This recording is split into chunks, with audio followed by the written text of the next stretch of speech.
so it is with much fear and trepidation, honor and joy, that I introduce someone also curiously named Joy. You see, tonight's also the first time we actually got to have our first student director and our first student stage manager. We've been very, very excited to have them. All the time we've been excited to have them. You see, I've let Joy Hecker direct this part of this show, and in an interesting turn of events, the author of Murders in the Air, Billy St. John, decided that he wanted to communicate only with her for what he called revisions to the script. So, if you like the show, we're so glad. If you don't blame me.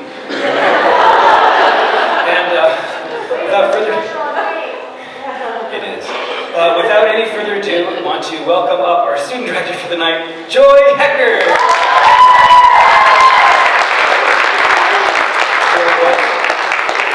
Let's like the paper trail. You promised me this would be organized. Yes, it is organized in my own expectations of organization. You have an audience to be paid. Yeah. You're going to do great.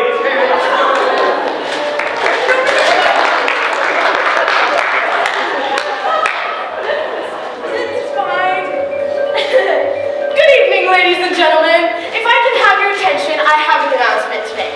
I'm Joy Hecker. I student-directed tonight's play. The circumstances surrounding tonight's production are a little unusual. You see, I was very flattered when Billy St. John, who wrote Murders in the Air, as you probably noticed in your programs, Air is spelled H-E-I-R. Murders in the Air, get it? Yes. Well, I was very flattered when Mr. St. John asked me to help student direct his play's premiere production. Actually, it was a work in progress, and we made changes and rewrites throughout the whole rehearsal period. Well, it was very exciting being a part of a brand new work, but quite a strain on me, playwright, and the cast. You got that right. Oh, hush, Hannah! Actors are to be unseen and unheard until the curtain opens. Sorry about that. The fact is, the cast and I are just a little bit nervous about tonight and how it'll turn out because the play isn't quite finished. Oh no, don't worry. We're going to go on. We have to. The show must go on. As someone once said, I don't know who it was, but I'd love to get my hands around his neck. Anyways, as I said, the play isn't really quite finished. See, all the characters have great motives to kill. Well, you'll see who. But the thing is, Mr. St. John couldn't fully decide who would be the murderer. He wrote several endings, all of which were performed for him, but he still couldn't decide. As the opening night got closer and closer, the tension in the air got so thick you could cut it with a knife. It got so bad that Mr. St. John had what I'm sure will prove to be a temporary breakdown. The reason why he's not here with us tonight is because he is currently under heavy sedation in a very nice place full of soft walls and padding. Some people get all the luck. The cast and I are here though, and we are determined to put on an entertaining show for you, even if it kills us. That was just a joke. That brings me to the main point of me being up here, to tell you that you're going to have to help us. If you look in your programs, you'll notice that we've inserted a loose slip of paper. Please take that out. It's a ballad of sorts. You see, as you watch Act 1, you'll discover the characters and their motives to kill someone who will indeed be dead by the end of Act 1. During intermission, you can check on your ballot who you think is the murderer. Give those to one of the ushers before you take a break for intermission. We'll tally them quickly and perform the scene with the character the majority of you chose to be the murderer. At least that's what we hope will happen. It got very confusing during rehearsals. No wonder we didn't kill the playwright. Shush! Look, let's just get this thing over with. I've saved myself a seat in the front row to, follow along with the script and make sure nothing wrong happens, which it won't, but just in case. Well, you ready, cast? As ready as we're gonna be. Then, let's get started. Places, lights! Where's the edge of the stage?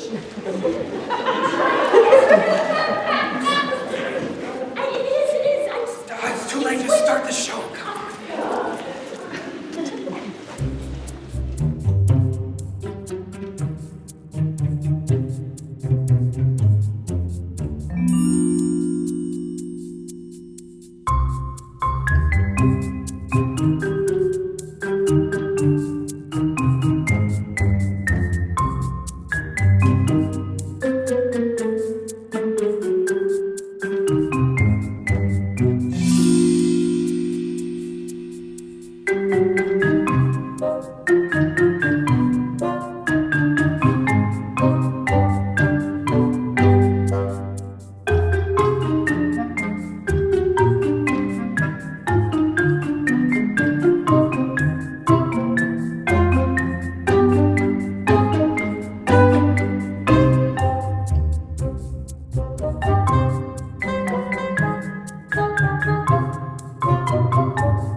bedroom just through that doorway. You mustn't startle him. I'm sorry, Miss Withers, but you startled me. My apologies, but dare I say a slight scare will do you no harm. However, a sudden shock to a man in his 90s could prove fatal. Remember that. I will. I guess this terrible storm has made me a little bit edgy. Yes, it is a tempestuous evening. I presume all of the guests have been shown to their rooms. Yes, Miss Withers. Well, all but Mr. Starkweather's grandson, Mr. Simon III. It's a long way from his college, and this storm, you know. I hope we can start without him. It's already past Mr. Starkweather's bedtime, and he must have his sleep.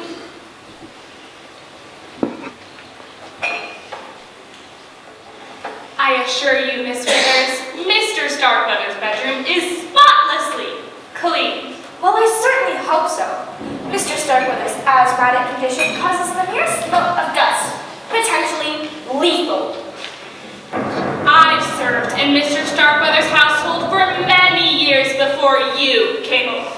I don't need you to tell me how to do my job. You've brought the coffee? It's right here on the table, Mrs. Trent. Good. Go back to the kitchen and help Minerva with the rest of the refreshments. Yes, ma'am. Mr. Starkweather has requested all the guests to be in the drawing room at 8 o'clock sharp. I'll ask Bensonhurst to fetch the guests from their rooms. Mr. Starkweather will be ready. Coming, Mr. Starkweather! Wheelchair.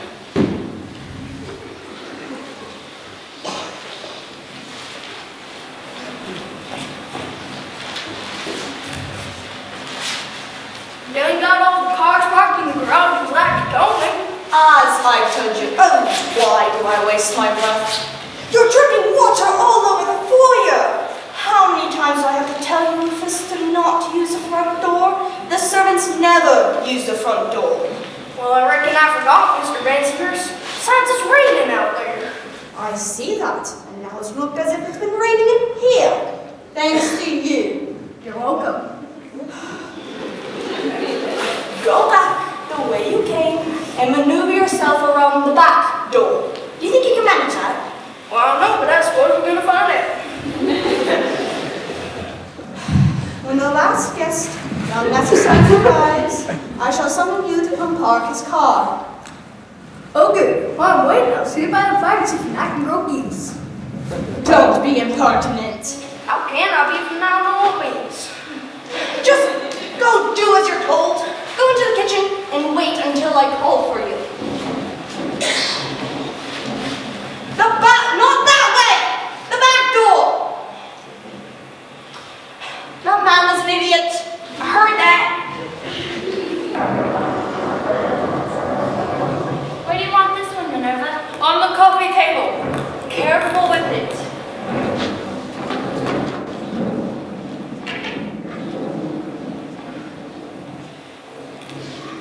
I think everything is ready. You think wrong. Place the cups on the saucer, so all we'll have to do is pour the coffee. Yes, ma'am.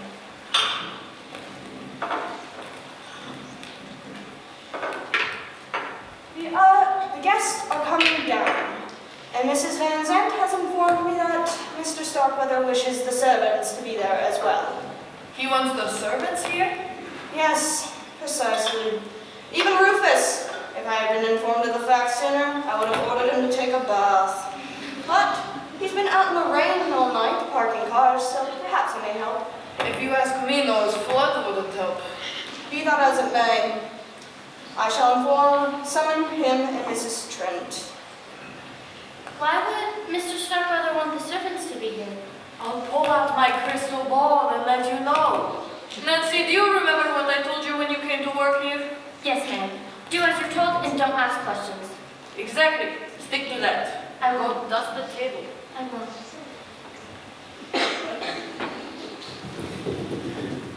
Oh dear, I didn't know what to wear at special occasions. I suppose this is a special occasion after all, isn't it? Uncle Simon inviting us here. I suppose so, since usually he treats us like lepers or something. You think Uncle Simon treats us like jungle cats? Not leopards, mother. Leper. Forget it. And don't worry, you look fine. Thank you. I'll tell you one thing. We should ever inherit this mausoleum, we'll call it the Addams family. market. Counting Oh. chickens, are we? Hi, Minerva. We didn't see you there. And your attractive young helper. Nancy is a nice girl. I intend for her to stay that way. I'm sure I don't know what you mean. I doubt that. Miss Fiona, why don't you have a seat and we'll bring you a cup of coffee. Coffee? That sounds nice. It's a little damp out here. And here. That's because it's a lot damp out there. Now how do you take it? Mother prefers hers black. I'll take mine sweet, but I can sweeten it myself. Whatever. What lovely hors d'oeuvres. These are delicious. Glad you like them. You're looking very pretty tonight, Nancy. Thank you, sir. Sir, that makes you feel as old as Great Uncle Simon. Please, call me Jordan. She'll call you Mr. Starbuck, the way a proper maid should. If anyone else should call you by another name, it will be me, and you do not want to know which one I am thinking. Minerva, you never change. Neither do you, more's the pity. Now take a seat next to your mother. Yes, Drill Sergeant. My goodness, Daphne. I don't understand how y'all can stand living out here in the boonies away from the fine restaurants, movies, and shopping centers. Why, I get so depressed, I just sit down and weep. It's not that bad, Paula. I stay here during the week and go to my apartment in town most weekends. Oh, I'm so relieved to hear that. I worked for a large corporation before Mr. Starkweather hired me to be his personal secretary. And believe me, this position is much nicer. Now look what we have here. 2 rays of sunshine to dispel the gloom. You look beautiful, ladies. I swear, Cousin Jordan, you are a real good driver. I do my best. Won't you join us? Have a seat over there. You'll be safer. We'll bring you some coffee. Thank you, Minerva. I take mine black. And low mine down with lots of cream and sugar. I must admit, I have an enormous sweet tooth. Maybe that's what causes the corn syrup accent.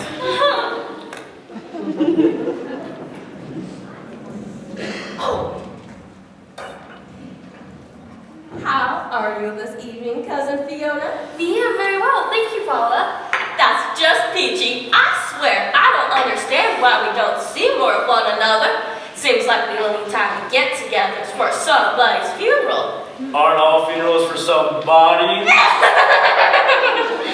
Don't be morbid, Cousin Jordan. I'm glad this weekend's an exception to the rule. For once, no one is dead. For now. Oh, that's okay, honey. Bless your heart, you didn't spill any. What did you mean by that remark, Jordan? Oh, nothing. It's just that when you called to tell us to come to Starkweather Mansion, at first I thought you were going to say that he had passed on. You wish. I started to pack my new black dress. It was a natural assumption. I mean, he's up in his years and in pretty bad health. I was relieved to find out the old boy is still with us, of course.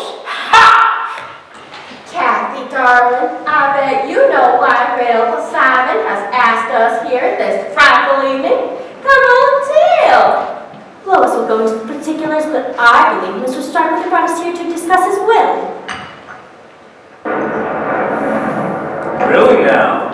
I'd appreciate if you didn't drool on the hors d'oeuvres. I was just surprised. That's all. Uh-huh. Where's Cousin Simon? Should he be here too? He said he would be here when I contacted him last week. Apparently he's going to be late. If he's tried to get through, the phones, they're dead, so we won't be able to. Well, if we're gonna talk about the will, he should be here. After all, he is Great Uncle Simon's only grandchild. Yeah, he'll probably get everything. Excuse me a minute. sorry, you guys are doing great. You really are. Folks, I suggested to Mr. St. John that these family relationships might just be a tad bit confusing. He agreed and was going to write a scene that explained everything. What is that music? Go with it. Fine. He was going to write a scene that explained everything. He was in the process of writing it when he, snapped like a rubber band. So, I'll just explain it to you. I think the family tree is in your programs too, but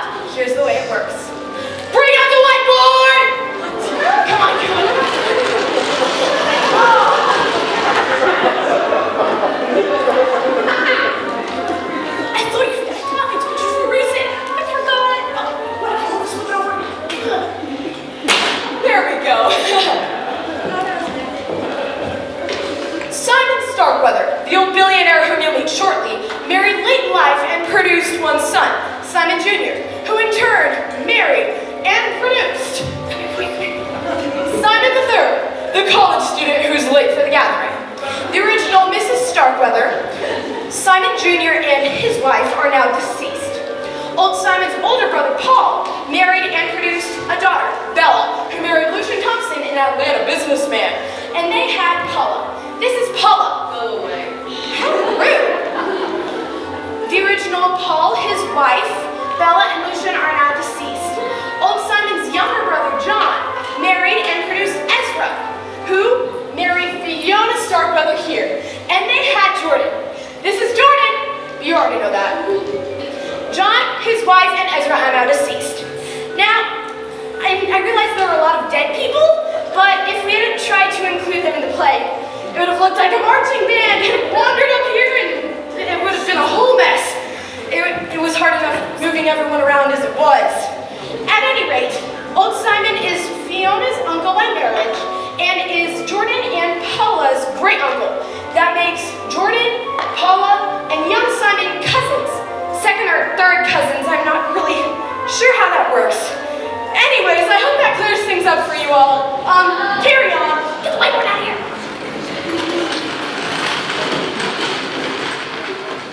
I don't even know where we are. I don't even know who we are anymore. We're students from, the lady in Rice Matrix. Yes. Elijah. What? Give them their entrance cue. What is it? He'll probably get everything. Who will? Your cousin Simon. I got it. Actors. I got it. Yeah, you'll probably get everything.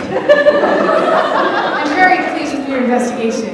I'll be glad to recommend you to some of my other clients. Just doing my job, Miss Van Zandt. Good evening, everyone. I know we haven't met yet, but I've got a pretty good idea who you all are. Mrs. Starkweather and her son Jordan, right? That's right, Mrs. Davis. Call me Davis. And about what Miss Van Zandt said, you're some sort of investigator? You got it. A private investigator. Oh, I see. Who's this nice young lady, dear? No, Mother, she's a detective. Get in big trouble. A detective? Does that mean you know Jessica Fletcher? No, ma'am. She's way too big for me. I do know who you two ladies must be, though. You're a private investigator. I'd be surprised if you didn't. That accent settles it. You're Paula Thompson. You're 100% correct. I can't deny it from the deep south. If you came from any deeper south, you live in Central America. And that leaves you to be Kathy Collins. It's nice to finally meet you in person. Me too, Michelle. Michelle and I have corresponded for some time by mailing facts on Mr. Starkweather's behalf. Is this seat taken? No? Perfect. I expect you to remain unobtrusive. Sure will. As soon as I found a dictionary, look at it. Just sit there by the fire and keep quiet. Glad to. My backside's still kind of soggy. Keep an eye on him. I shall do my best.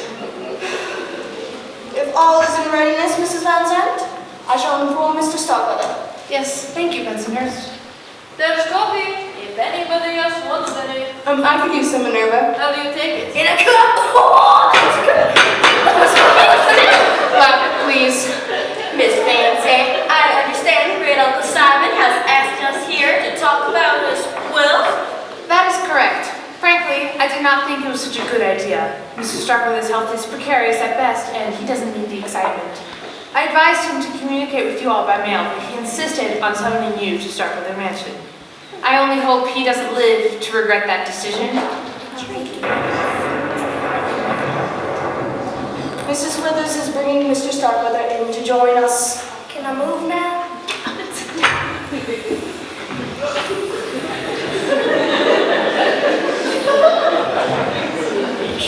Here you are, Mr. Starkweather. Go! Go! Go! I'll be right here if you need me.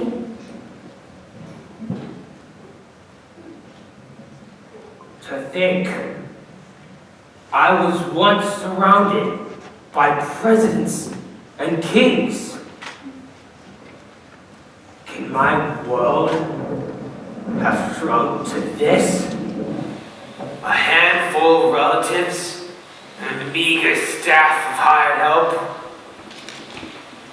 Simon! Simon! Simon! You're not Simon. Simon! Where's my grandson? We presume he's on the way, Mr. Starkweather. Can't wait for him. Not enough time anymore. You're looking very great, good Uncle Simon. Are you blind, boy, or just a habitual liar? I was only making pleasantries, Uncle. Save your breath. You've always been a smooth talker, Jordan. That doesn't cut any ice with me. You've always been a greedy opportunist, boy. I ought to know. I was one myself at your age. Oh, I guess it runs in the family then. You have a point. Well, Fiona, you look the same. I do. I thank you, Uncle Simon. That wasn't necessarily meant as a compliment. Good, Uncle Simon. You're awful. At my age, and with my money, I can afford to say exactly what I think. And I do.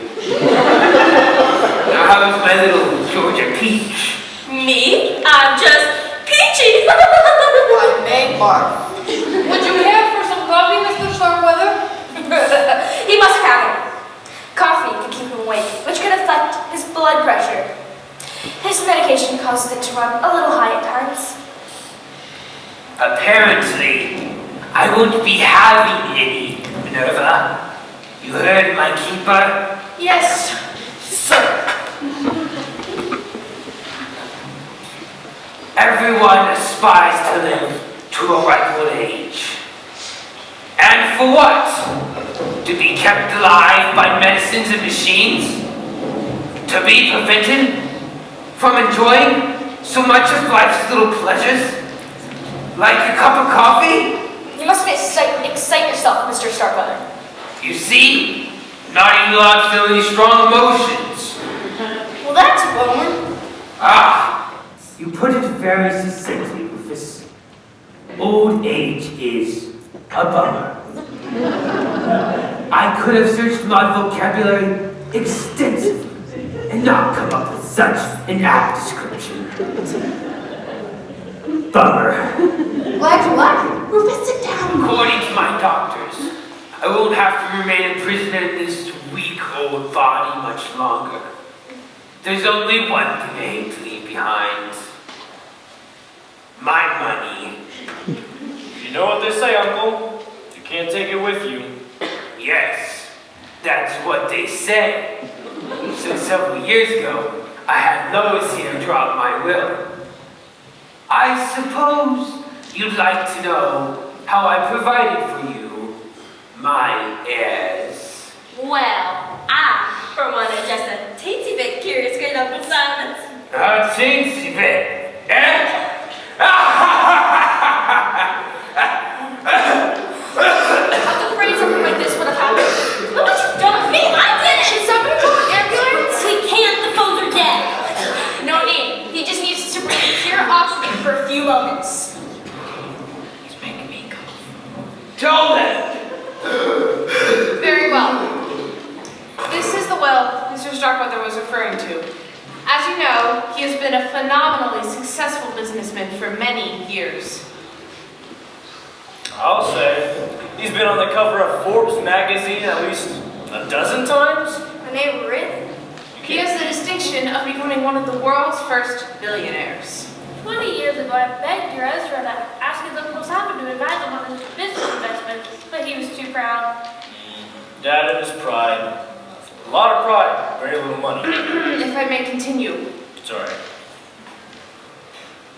His fortune is now worth in the neighborhood of $50 billion. I'd known that. I'd asked for a raise. I won't go into the details of the will, but it essentially bequeaths $1 million each to his household staff. Bensonhurst, his butler, Minerva Walker, his cook, Mrs. Trent, his housekeeper, Miss Withers, his nurse, Nancy Pollard, his maid, and Rufus Jones, his handyman. Forget the raise. But Mr. Starkweather, I had no idea. The will goes on to state that the rest of the money is to be divided equally among his surviving relatives. They are his grandson, Simon III, his niece, Fiona Starkweather, and her son Jordan, who shares one third, and his great niece, Paula Thompson. How nice. Always knew you'd do right by us, Uncle. I know you got mad when Mama married a Southern boy, Great Uncle Simon, but you two must agree on one thing. Blood is thicker than water. Yeah, Miss Willers can tell you if it is. He gets it. Now that I've informed you of the will's contents, I have another announcement to make. As of tomorrow, this will becomes invalid.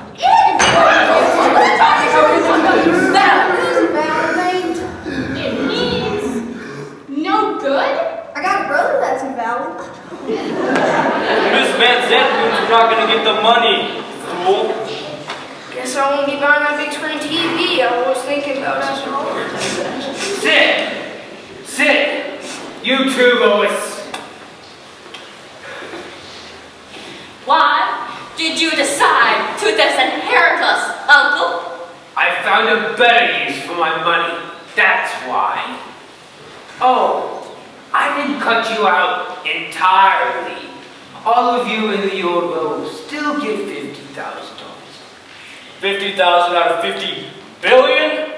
Lois advised me it'd be a good idea to leave you all a little something. That way, you'd be less likely to contest my new will. New will? Yes, that's why I asked Kathy to stay over at Starkweather Mansion this weekend to type it up all nice and legal for my signature. Davis, as a disinterested party, will witness the signing. Lois will file it at the courthouse come Monday. Wait. Miss Davis said she's a detective. What do you want her to do? Mr. Starkweather hired me to conduct an investigation on the quiet. For the last 6 months, I've flown to a dozen or more foreign countries, searching for some of the world's most brilliant scientists. Some well known, others prefer to keep their experiments hush-hush. I succeeded in finding one in Belgium. Let's call him Dr. X, who agreed to help Mr. Starkweather do what he desires, which is to clone himself. To clone? Oh my goodness. That's insane. What nonsense! You must be kidding. It's immoral! I don't understand. Good. I'm glad I'm not the only one. Those blood and skin samples you had to compare. The ones you said would be examined by specialists? They were examined by specialists with us. Specialists in DNA. I thought you were trying to find a cure. I was. Not a cure for my various ailments, but a cure for dying, and I did find it. Cloning. Precisely. Through modern science, I shall live forever. It's not right. That's neither here nor there. Let the moralists and politicians debate that question for decades to come. In the meantime, Dr. X will be creating a brand new me. Sit down with us. The lot of you seem displeased. Not, I suspect, because of the moral question, but because of your change in fortune. Too bad. Cloning is very expensive, especially since the process I require must be done in absolute secrecy. But there will still be a sizable fortune for the new me to inherit. No doubt, I will become the first person on Earth to become my own heir.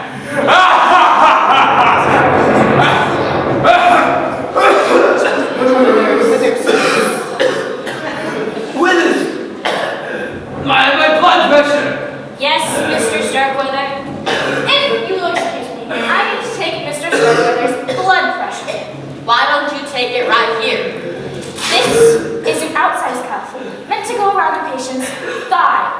arms are too frail for me to get a reading from him. He can stand this pressure much better there. Now, if you will excuse me, Mr. Starkweather has had enough excitement for one day. I shall put him to bed. I guess our meeting is concluded, unless anyone has any questions. I do. What the heck was that all about? Well, it's simple, Rufus. Great Uncle Simon was gonna give us all a hefty fortune. But he changed his mind. He said he's gonna clone himself? Yes, Rufus. What does clone mean? It means to take the cells from somebody's body and make a duplicate of the original. I can do that? That's great. Maybe when the old Mr. Simon passes, I can get a job working for the new one. The new Mr. Starkweather will be born and grown up. It goes against all laws of nature. How? It has all been arranged. Once Dr. X has created the new life, the cells will be implanted in a host mother who will carry the child to term. Host mother? Who? Me? Congratulations! Why not? I'm young and healthy. I'll make a suitable mother for little Simon. How could you condone such a travesty? Why not? I'll be well compensated. Besides, have you ever known anyone else to be the mother of a baby billionaire? Uncle Simon's giving his money to a baby? In a matter of speaking, yes. The new will places Mr. Starkweather's fortune into a trust fund, which I'll administer. I'll release the money to pay Dr. X and his staff to perform the cloning procedure. After that, ample funds will be available to provide for Kathy's needs and the child's upbringing and education. Once he's grown and properly trained to deal in high finance, the fortune will be turned over to him. The child will look, think, and act like Simon Starkweather. He could conceivably pile those billions into trillions by the time he's an old man. But for what purpose? To make another clone and then another and then another? When will it ever end? Will there be a Simon Starkweather with money and power to rule the world? We didn't discuss it, but you might well be right. How could you condone such a travesty? Oh, I can see why she would. Miss Spence says that Collins girl will live like billionaires themselves after Mr. Starkweather's money. Money that should have gone to us and his family. And I suppose you'll get rich too, since you're a part of this scheme. Not me. I did the job I was paid to do. My part's over. I'll take my money and go. Frankly, I don't care if the boss's science fiction experiment works or not. You should be ashamed. You all should be ashamed. I think you ladies made your point quite clear. Now, if you and the other servants may join me in the kitchen, I wish to speak to you all. We will clean up after you are finished. I trust that you will ring if you require any assistance. It might be kind of nice hearing the pitter patter of feet going around the house. Hey! Dream. Kathy and I will retire to my room. You might as well begin typing up the new will. I'll direct you how to put everything in the proper order. Lois, the sooner it is. What? Hey, wait a minute. How come nobody asked me if I wanted to carry the baby? I would do it just as well as she can. You're Mr. Starkweather's blood kin, Paula. It wouldn't be proper. I guess it would be kinda tacky, wouldn't it? Proper? You're about to conduct an experiment that makes Frankenstein look like an amateur. Cool it before you burst the blood vessel. Mr. Starkweather's made up his mind, and I get the feeling that whatever he wants, he gets. Succinctly put, Miss Davis. Kathy? I'm going to head upstairs and pack. As soon as I sign Mr. Starkweather, or witness Mr. Starkweather signing that new will, I'm out of here. Good night. We were wrong! We were? Yes, Mother, not like that. But Great Uncle Simon dangled a fortune right in front of our eyes and then snatched it away. That was mean. Me? The man is a monster! Did you see the evil glint in his eye? He enjoyed pulling the rug right out from under our feet. At least he's leaving us 50,000. Well, that's like tossing a dime to a beggar. And he's just doing it so we don't contest his new will. You heard him. Yeah. I wish you were dead. I wish you would drop dead tonight. It would serve him right. If Uncle Simon did die tonight, we would all get our money, wouldn't we, dears? Anyone for Game of Bridge?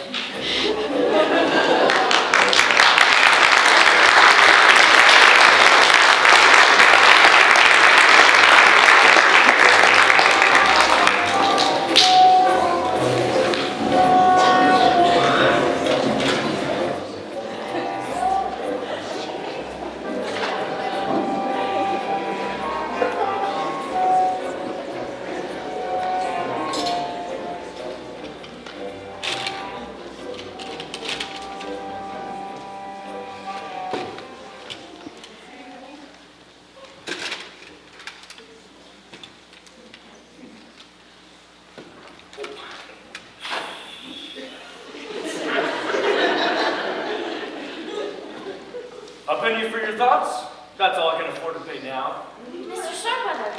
It's Jordan, remember? At least when Minerva the Dragon Lady isn't around. I thought everyone had gone to bed. Well, I was about to turn in, and I got the urge for a midnight snack. I'll get you something. Oh, never mind. What are you doing now? I was making sure the fire screen was properly closed so no sparks pop out onto the rug. And burn Starkweather Mansion to the ground? Maybe that wouldn't be such a bad idea. You shouldn't talk like that. You know Mr. Starkweather's an invalid. How could he... You read my mind. Jordan! Ah! I got you to call me by my first name. You shouldn't suggest such a thing. It's wicked. Oh, why should that surprise you? Everyone knows I'm the black sheep in the family. If it happened tonight, you'd have $1 million. And I would have billions. Think of the good times we could have together. Don't. It's a tempting thought, admit it. It's not. It's a horrible idea. Which part? Getting the money or you and me together? The part about the money.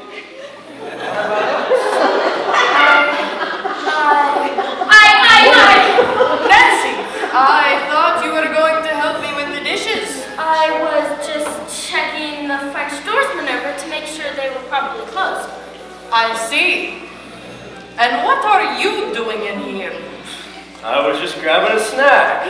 I saw Nancy, so we had a wee chat. That appetite of yours is going to get you in trouble one of these days. Minerva, what are you doing with that knife? Mincing onions. At midnight? I cannot stand to have anybody see me cry. Okay. If you're hungry, come with me. I'll find you something. Yes, Minerva, anything you say, Minerva. And Nancy, finish checking and come give me a hand. Yes, ma'am. Come on.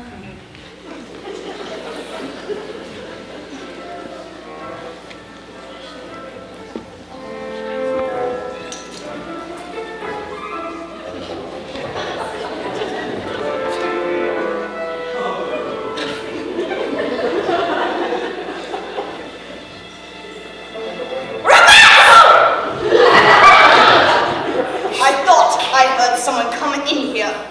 Who's this me? I see that. Good grief, man! What are you doing with that axe? Well, I was chopping wood for the fire before it started raining. But I forgot to put the axe back in the shed. So I thought I'd go grab it and dry it off so it don't rust. That's fine, but why'd you bring it into the living room? Besides, how many times do I have to tell you to use the back door? As many times as you want. I ain't counting. I swear, Rufus, you're going to be the death of me yet! Go into the kitchen and ask Mrs. Trent for a towel. But I ain't wet. It quit raining. I know that. For the axe. All right. The back door! If that man had a brain, he'd be dangerous. Heard that.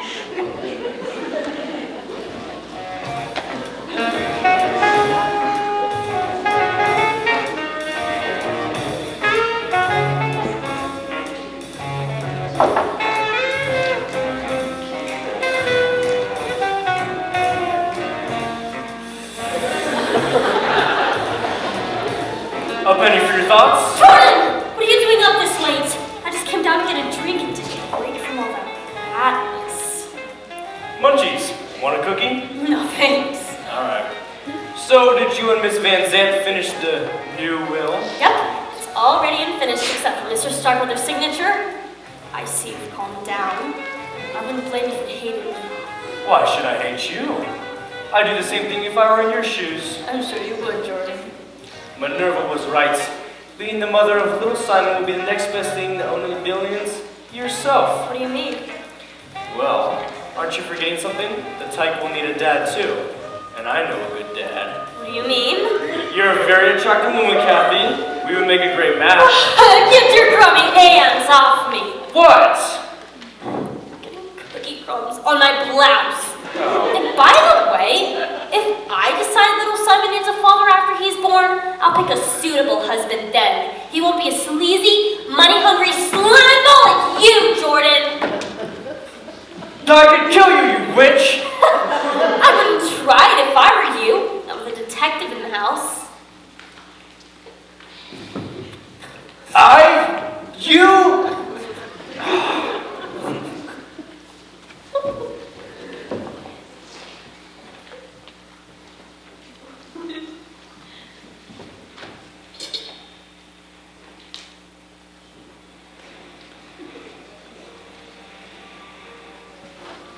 You finished getting here, girl.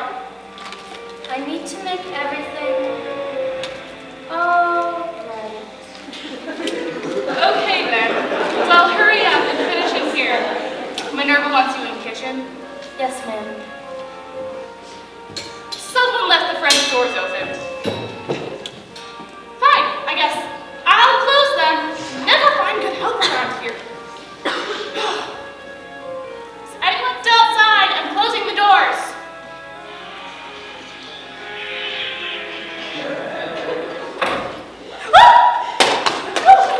Miss Thompson? Mrs. Trent, you gave me a fright. Guess I should be glad you didn't shoot me. What on earth are you doing roaming around the house in the middle of the night with a gun in your hand? Oh, don't worry. I know how to handle a gun. I couldn't sleep, so I thought I was gonna head to the kitchen and clean it with some oil. I don't think you'll find what you need in there, unless you want to rub that thing with Crisco. Do you often carry that around with you? Oh, I take it everywhere I go. You know, my daddy taught me to be a crack shot when I was 10 years old. A girl can't be too careful.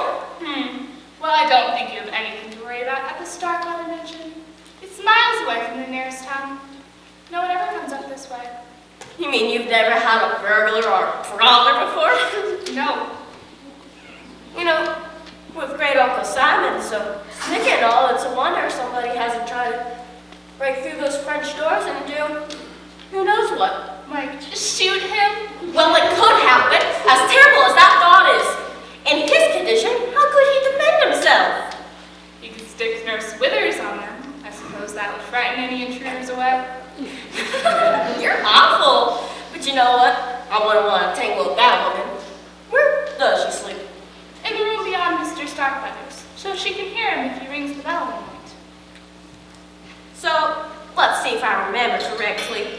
When Mama brought me here when I was just a little girl, that room used to be a library, and the one beyond it used to be a parlor. Am I right? That's correct. Mr. Starkweather became too old to go up and down those stairs, so the library was converted into a bedroom, and Nurse Withers took the parlor. So, they're the only ones who sleep down the stairs. That's correct. The servants' quarters are in the attic, under the eaves. We have our own staircase in the kitchen. Why do you ask? Oh, just curious. Excuse me! Folks, I suggested to Mr. St. John that that section of dialogue was a little awkward. You know what? I need a spotlight. Spotlight, please! Thank you. As I said, I suggested to Mr. St. John that little piece of dialogue, what?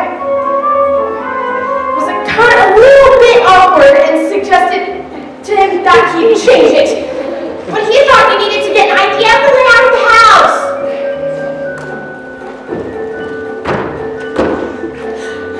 He said I had to leave it in there, so I did. But I wanted you to know that it's a bad piece of writing, and I tried to correct it. That's all. Joy. Next time you decide to interrupt us, you're gonna bring that script up here and play Paula yourself. Understood? Sorry. That was awesome! I wish I could hear her. Thanks. She can be a little much. Hey! Where were we? Oh, you're curious about the layout of the house? Oh, yeah, just curious. You know they say, curiosity kills the cat. Yes, well, if you'll excuse me.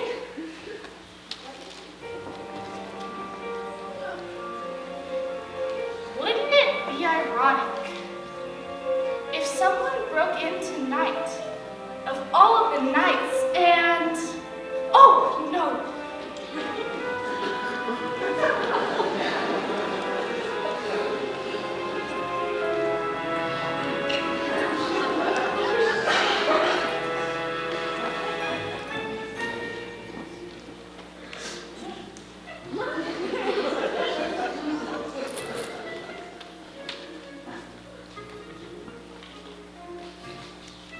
Mrs. Starkweather!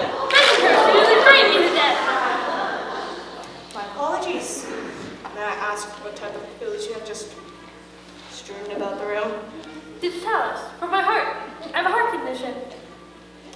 Digitalis? Doesn't that speed up one's heart rate? Yes, maybe I should take 2. Perhaps a single dose would suffice. I presume an overdose is fatal. Extremely fatal. For my being redundant, I suppose fatal is fatal, just like dead is dead. Don't you agree? Completely. One cannot be deader than the other. Deader longer, perhaps, but that's the only comparison that comes to mind. May I ask why you brought the medication into the living room? Why? That's a very good question. Why did I bring them down here? Oh, I remember. I was about to Village to manufacture samples of digitalis I could have. But it looked as if your bottle was already full. It was, but it never hurts to plan ahead. I suppose we should pick these up. I'll assist you.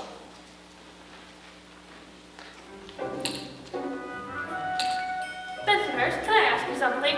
Be my guest. Have you a wrench? Oh, a wrench. Yeah.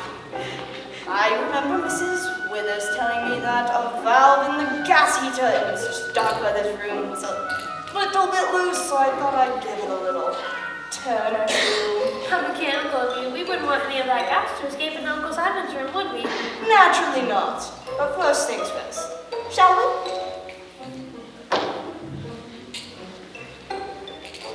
I feel like a pigeon pecking popcorn. Oh, you missed one there. Where you left me go? Left. No, that. Oh. There's one. Jeez, these ones have just gone everywhere. Guess that's what happens when objects are round. Don't you think, agree? Mrs. Starkweather, Miss Withers, what are you doing on the floor with Bensonhurst? picking up spilled pills. I presume Mr. Starkweather has acquired another injection. Is there a problem? No, nothing I can handle. His lungs seem to be somewhat congested. So I took him, and I sat him up in his wheelchair. He can breathe easier in an upright position, and then I gave him an injection of steroids to help open his bronchial passage. I see. Huh? My, where would Uncle Simon be without you? Dead. That means heart would stop beating long ago. Which reminds me, Madam, wasn't there something you wanted to ask Mrs. Withers? What's there? Oh, I remember. There's Withers. Might you want me to manufacture samples of digitalis I could have? I tend to bring it. Yes, I can see why you would. No, your uncle requires every pill he's got to keep him going. Then I suppose we'd better pick all these up, shouldn't we? Will you assist us? I suppose.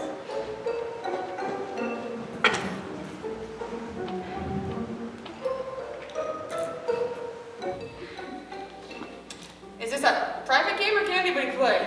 Mr. Steve, we can just spill pills. Is that it? I thought you were holding a tiny little marble tournament. I'll pass. Well, if you wouldn't mind, I shall give you mine. Oh. And here are mine. Oops. I'll drop one there. Thank you from the bottom of my heart. I really must return to my duties. Miss Withers, how's the boss? Bossy. He sent me for a pitcher of fresh drinking water. If I'm not back in a minute, he'll start ringing his bell for me. See what I mean? I'll be right there, Mr. Starkweather. I gather he rings for you a lot? Incessantly. When he stops ringing his bell, I'll know he's kicked the bucket. Now, if you'll excuse me, I must go to my room. Spoken like a true member of the medical profession.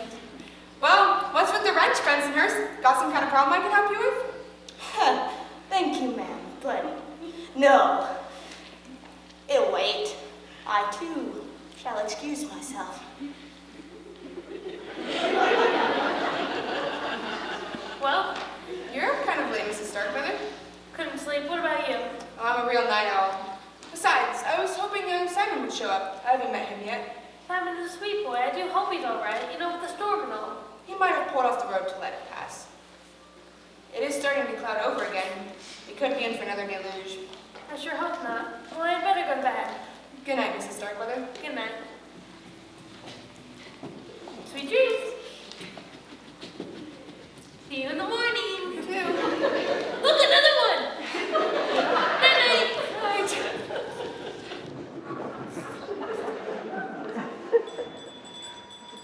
Coming, Mr. Starkweather! Oh, you're still here. Just keeping an eye on things. I see. Well, my patience. You're up too, Miss Davis? Yeah, and I'm not the only one. There seems to be more traffic passing through Starkweather Mansion at midnight than goes down the interstate at rush hour. I know what you mean. I've been hearing footsteps go past my bedroom door all evening. I'm not surprised, though. We could have guessed that Mr. Starkweather's announcement would give his heirs a sleepless night or two. Between us, Miss Van Zandt, this cloning business, how do you feel about it? I'm a lawyer, Miss Davis. I'm paid to think, not feel. Can he be cloned? Definitely. There's no question the technology exists. Should he be cloned? Let's just say I wouldn't want to be the first to challenge nature by creating another Lois Van Zandt. Me too. I'm a simple gal. I got enough trouble to deal with in one lifetime. The sooner we get the signing over and I can get back to the real world, the better. The new will is finished. Mr. Starkweather can sign it first thing in the morning. I think he's still awake. That nurse was in here a minute ago. I heard him ringing his bell for her. In that case, there's no reason he can't sign it now. That's what I'm thinking. The people in this house are as tense as a bunch of long-tailed cats in a room full of rocking chairs. I know I'll feel better once the boss's plan is a done deal. I'll go up to my room and get the will. Why don't you let Mr. Starkweather know? What in the world? The circuit breaker must have tripped. But the storm passed hours ago. I know. I don't like this. I don't like this at all. I'm gonna go find Ben's house and have him show me where the main breaker is. Good. I'll let Mr. Starkweather know we're handling it. Tools of the trade. Don't worry, Mr. Starkweather. Mr. Starkweather? Hello? Is anybody in here? Bensonhurst? Minerva? Anybody? Kathy, I think there's something wrong with Mr. Starkweather. I don't know where that nurse is. Oh no, he hasn't signed the will yet, has he? No, perhaps he just fainted. We need light.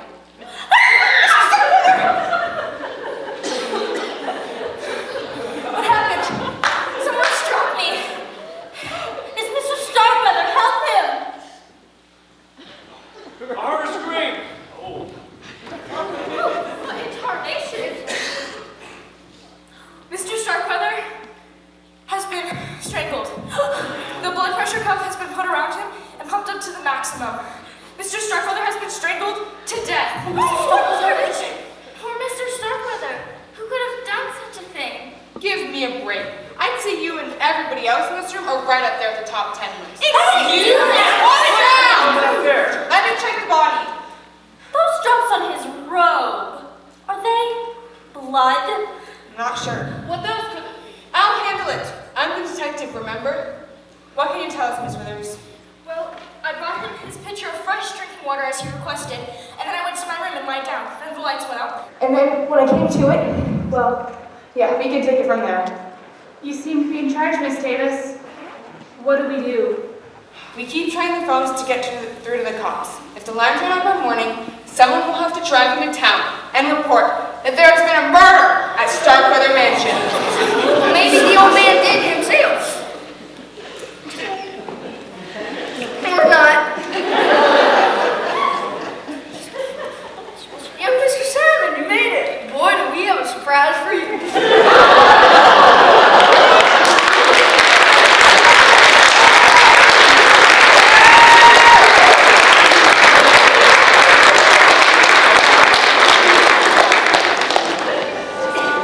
Lights, please. Thank you.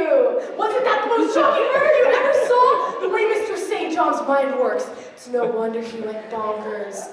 Now, remember, during intermission, we need you to check off on your ballot who you think is the murderer. And then you can give it to one of the ushers before you take a break. You know, that'll all work out. You know, just in case you don't have to, you know, go for a drink of water or anything. Well, see you in 15 minutes, or 25 minutes, or this is not my time to shine. Okay. Before we have any more unforeseen interruptions, thank you, Joy. Give her a round of applause.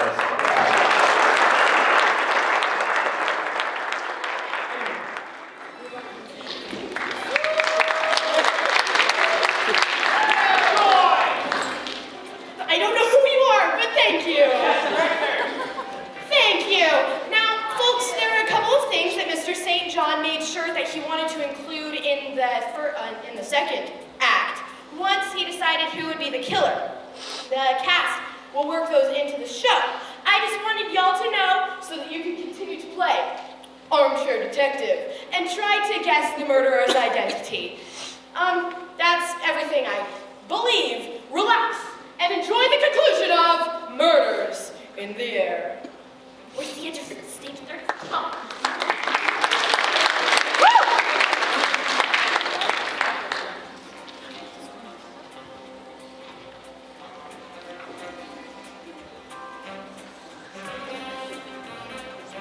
Dead? Can't believe grandfather's dead. Well, he is, Cousin Simon. He's the deadest person I ever saw. I need to say that Benjamin and I were discussing the degrees of death earlier. Mother, please. And he was murdered. There's no doubt about it. You saw the body. Poor grandfather. If only I got here sooner, maybe I How do we know you didn't get here sooner? What? For all we know, you could have showed up hours ago, parked your car on site, snuck in, and killed the lights moments before you killed Simon Starkweather. That's ridiculous. Why would I kill him? I'd say a third of a $50 billion fortune is good enough reason to knock somebody off. If Mr. Starkweather had signed a new will. But I didn't know about the new will. And I didn't even know about the crazy cloning scheme you told me about. Well, it's easy enough to eavesdrop just outside those French doors and listen in on the whole conversation. Why would I do that? I was expected here. And besides, I already told you what happened. Tell me again. Why? I've already told you. Just do it. Fine. So I had to creep at a snail's pace on that long country road from town. Rain was lashing my windshield so hard I could barely see. Branches were flinging off of trees and flinging against my car. It was like driving through a hurricane. When I got to the bridge that spanned this stream which flowed around the estate, I had to stop. The stream had turned into a raging river and had torn the bridge to pieces. I remembered about an old tree that fell across about a mile from there. I used to play on it when I was a wee lad, and I managed to cross it even though the water had nearly covered the trunk. Apparently, I got here just after grandfather was murdered. That's a good story, but it sounds rehearsed. Not nearly enough. It's the truth, I swear it. Maybe, but I'm still not crossing you off my suspect list. And who else do you have on that suspect list? Everyone in this house except for Miss Van Zandt and Miss Collins. Those two had a heck of a lot to gain if your grandfather had only lived a few more minutes. As it turns out, they're left in the cold. Especially me. Lois's other clients. Now I'm among the unemployed. I'm sure once the estate is settled, we can arrange for a generous servant's check to be given to you. Oh, take it out of your portion if you like. Mother and I will pass. Oh, so will I. Nothing personal, of course. Of course. What do we do now? The way I see it, we sit tight till daybreak. In the morning, I'll have you drive me into town, and we'll tell what we know to the police. We'll report to them that the bridge is out. My guess is that the cops will fly in by helicopters. They'll have to take the body to the coroner's office, examine the crime scene, and take everyone's statements. Once a homicide detective is assigned to the case, I'm out of here. But you're a detective too, and you were right here when the murder occurred. If anyone had a better chance of solving this, you do. Sorry, but now that Mr. Starkweather's dead, I'm off the payroll. Once I give the big boys my statement, I'm finished. I'll hire you to stay. I might not have the money to pay you right now, but if you're willing to wait for it... You're on. I figure you're good for the dough. Incidentally, that offer dropped you down to the bottom of my suspect list. Well, might as well start making my salary. How can we help, Miss Davis? First, I want to know where all of you were at the time of the murder. Establish everyone's alibis. Yeah. I also want to know anything any of you could have seen or heard in the few hours before Mr. Starkweather was murdered. Clues. You got it. Motives, alibis, and clues. And that's what a detective has to work with. The motives in this case are obvious. The other elements aren't yet, but they will be by the time I'm finished. Sounds like a good plan to me. Who do you want to start with, Miss Davis? Since you're paying the freight, call me Michelle. How about you, Miss Thompson? Do you mind being first? Well, I'm awfully tired, but if I have to... Don't have to. Good. None of us do. What do you mean, dear? Well, I mean, Miss Davis isn't a police officer. We don't have to tell you the time of day. You're right, Cousin Jordan. But why would you refuse to cooperate unless you have something to hide? Now, look, Simon, don't start accusing me unless you can prove it. Simon has a point. Do you want me to tell the cops that everyone cooperated except for you? Fine. Answer your stupid questions. But first, I'm going to take my mother upstairs and have her lie in bed. She's old. Why thank you, Jordan? I'm no spring chicken, but I'm not Miss Methuselah either. Don't get excited, Mother. Are you okay? Do you need your digitalis? No, but if I did, there's probably one or two still under the sofa. I had a little accident with my pill bottle earlier. Okay. Come along. You can call when you're ready for us. I assume you want to question everyone in private. You can wait with me in my room, Kathy. I want to go over the old will again since it will remain the official one. Sure, Lois. Excuse us. I would like to stay. Since I wasn't here earlier, hearing everyone's alibis gave me a clearer picture of what happened earlier tonight. You're the boss now. I'm particularly interested in what happened between the time that Mr. Starkweather announced he was changing his will and the time the body was discovered. How long was that? Several hours. Well, Miss Thompson, Yeah. do you recall anything during that time frame that might help us? Well, I was disappointed by Great Uncle Simon's announcement, as you might as well imagine. I mean, I can understand why you might want to clone Tom Holland or even Tom Cruise. Great Uncle Simon, no offense, Cousin Simon, but your grandfather was not a very nice person.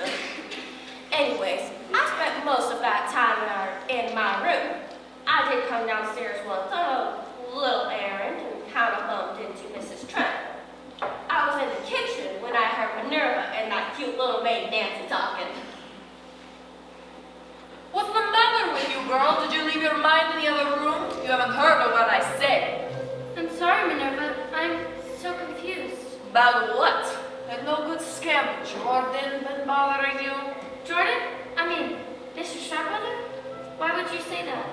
When I walked in on the two of you earlier, you were standing mighty close together. Real lovey-dovey like. What was he saying to you? I think he wanted me to do something you didn't want to do?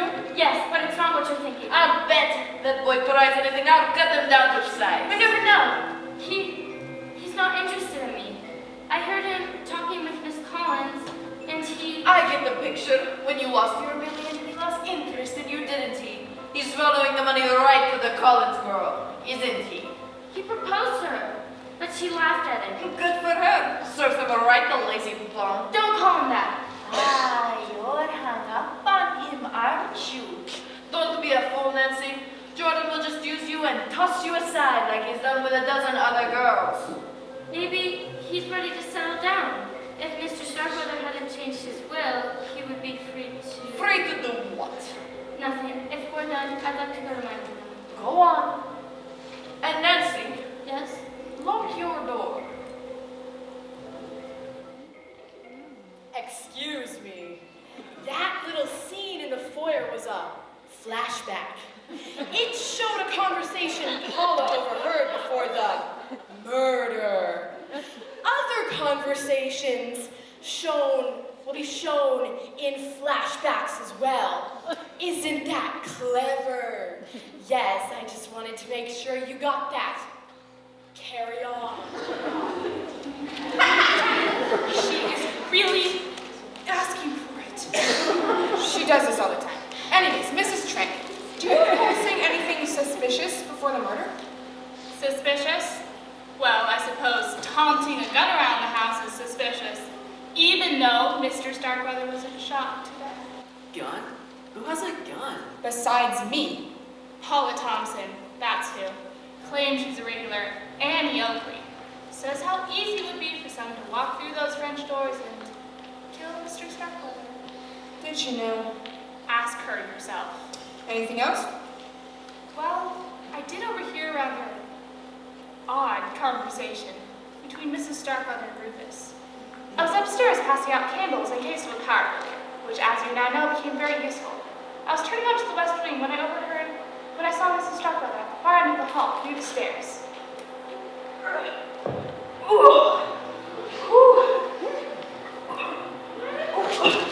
Rufus, you really scared me out of the ears, bro. That's okay, ma'am. At our age, we do all our growing sideways, don't we now? I sure hope not. What do you do with that television set? It does not look like a portable. Well, it is now. I'm borrowing it from one of the guest rooms that ain't in use. Whatever for? Well, see, I ain't sleepy at night, so I thought I'd watch some TV. But the set in my room's all messed up. The color, I mean. Every daggone channel's green. ABC's green, CNN's green, and even Princess Bride's green. How disconcerting. You say that again. Favorite means. Ooh, are they residents? I wouldn't mind if you. That still tastes smoky. Rufus, no, you mustn't have any of these. If you took any of these, it could kill you. Well, in that case, I'll pass. Better not leave them lying around, though. Somebody could have one by mistake and kneel over dead. That's entirely possible. What would you put on their death certificate? Cause of death, bad breath? And well, a laugh of matter. I'll be careful with these. I need every single one of these, you see. If you say so. Want to help me with this?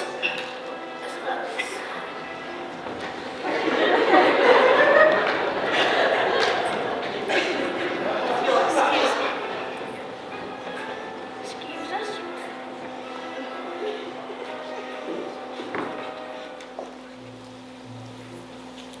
So Rufus had an axe in the house? Yes, Master Simon. I had instructed him to chop some firewood earlier. I'm surprised you trust Rufus with an axe. Personally, I don't trust him with a butter knife, but I was simply relaying Mr. Starkweather's instructions. Was there anything else important you happened to notice? Just one, ma'am. Earlier tonight, I was coming from the kitchen, and I saw Master Jordan at the door to Mr. Starkweather's room. The hallway door, not that door. His behavior was somewhat furtive. He gave the impression he was about to enter when Mrs. Withers came out. It was apparent that her unexpected appearance had startled Master Jordan.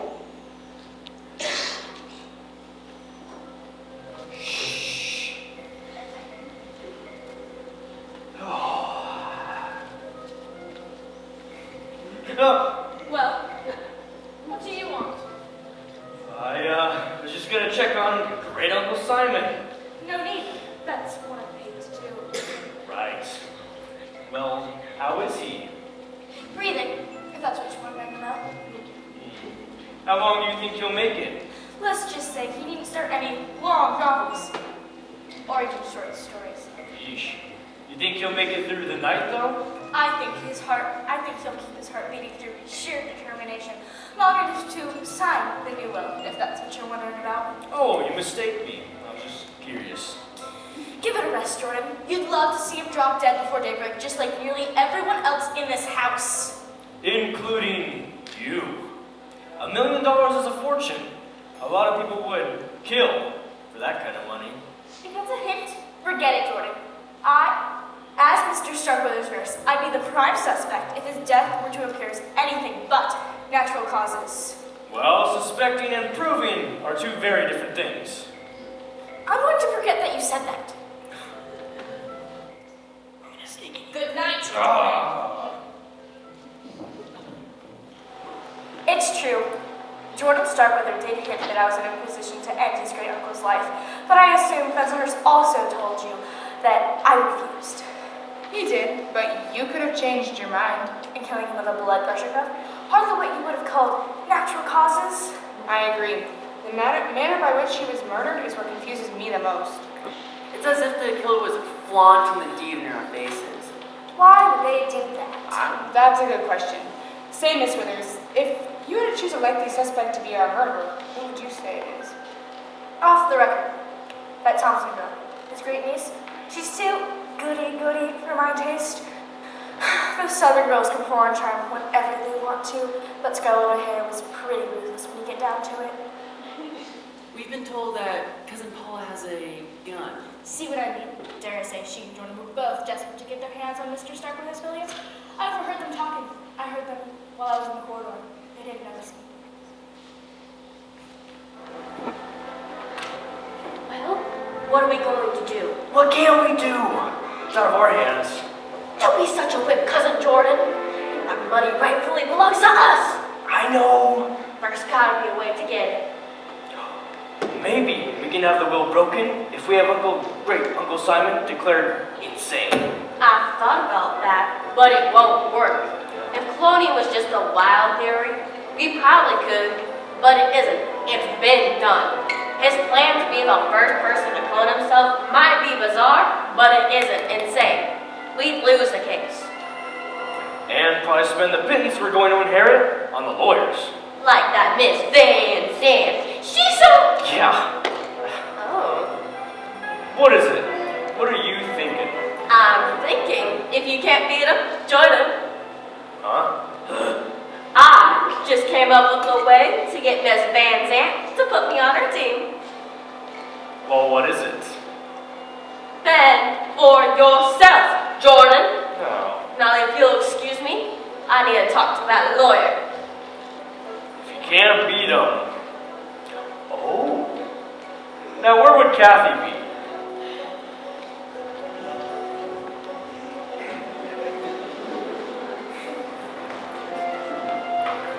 It's true. Jordan did suggest we get married. It wasn't what you'd call a romantic proposal. It was more like a business proposition. You were gonna have access to billions. What did Cousin Jordan have to offer you? Himself, I guess. In my opinion, that fortune hunter wouldn't be worth 2 cents. Then you did turn him down.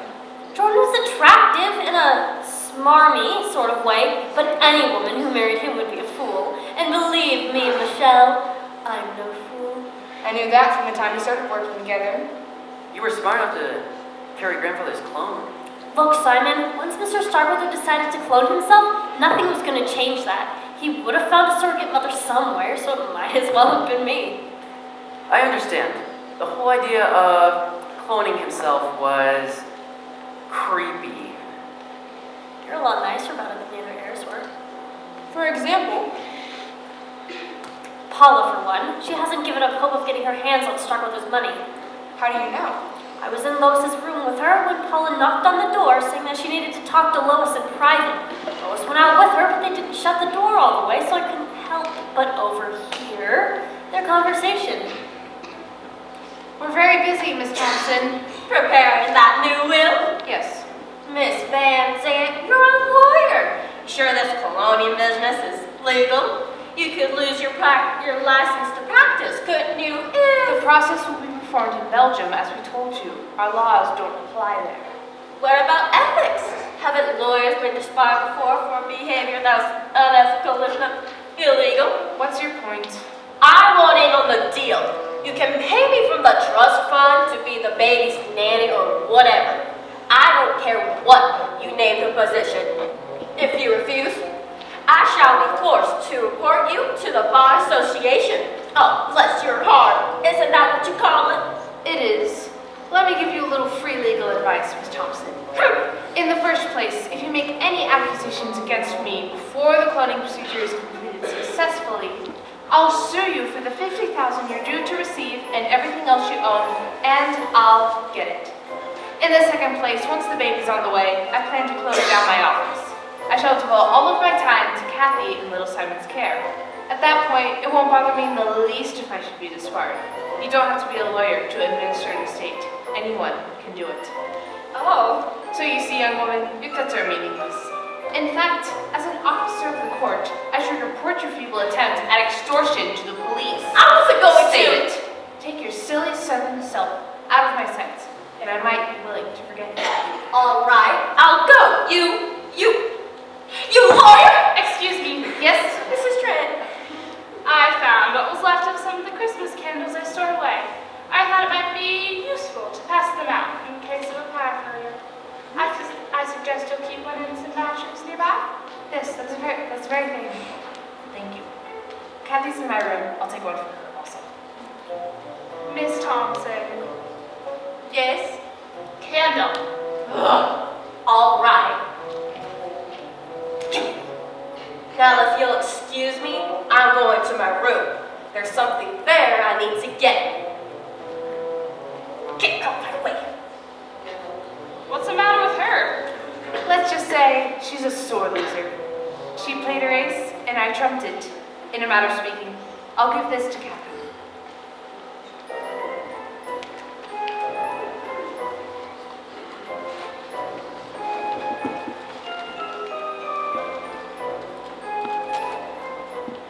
When Miss Collins saw the body and screamed, you ran in the front door. What have you been doing outside, Rufus? Rufus. Was I outside? Yep, I guess I was. I remember now. I was grabbing the TV from one of the guest rooms. We heard why, Rufus. Did? You sure travels fast around here. Yes, all the actors on your screen were green. They sure were. Looked like Martians had landed or something.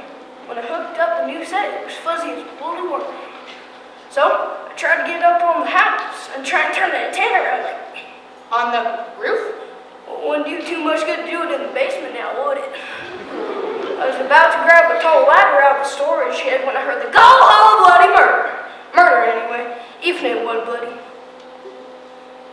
Do you remember seeing anything outside? Well, I saw now a bunch of bullfrogs. I meant humans. I did see Mr. Jordan on the patio when I was coming in. I don't know what he was doing out there. Did you hear anybody talking about the new will perchance? Let's see. Minerva and old Bensonhurst didn't talk about much else. What were they saying? That it ain't fair, that's what. They worked hard for Mr. Starkweather all these years and should have got their millions. Me? I didn't care too much. I figured 50,000 could buy me a real big screen TV. Even buy me two. Bensonhurst and Minerva? Oh, right. The more Minerva thought about it, the madder she got. And doggy, that woman's got a temper. She was about to storm into Mr. Starkweather's room and give him a piece of her mind. You mustn't go in there, Minerva! And who's going to stop me? I shall if necessary. You and whose army? I completely agree with you. We've been wronged, but confrontation is not the answer. Then what is? Patience. Master Simon hasn't signed the will yet. Perhaps he may change his mind by morning. If we should live so long. No, Minerva. If he should live so long.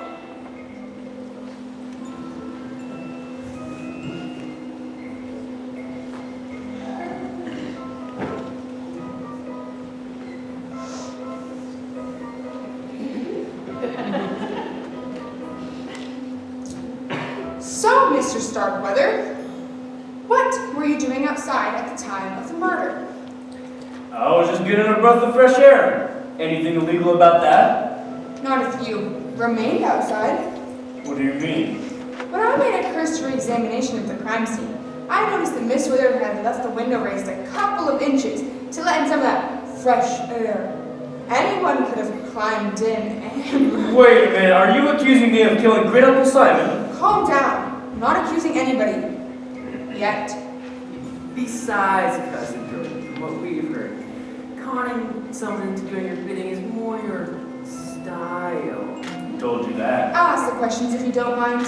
I repeat, what were you doing outside? Well, if you must know, Kathy and I had a wee disagreement, and I blew up, so I went out to cool off. Or did she already tell you about that? I asked, you answered, remember? Well, if you didn't murder Mr. Starkweather, who do you think did? Look, I'm not saying she did it, but if you talk to that little maid Nancy, Nancy? Why her?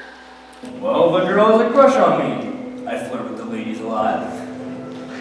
I did nothing to lead her on, though.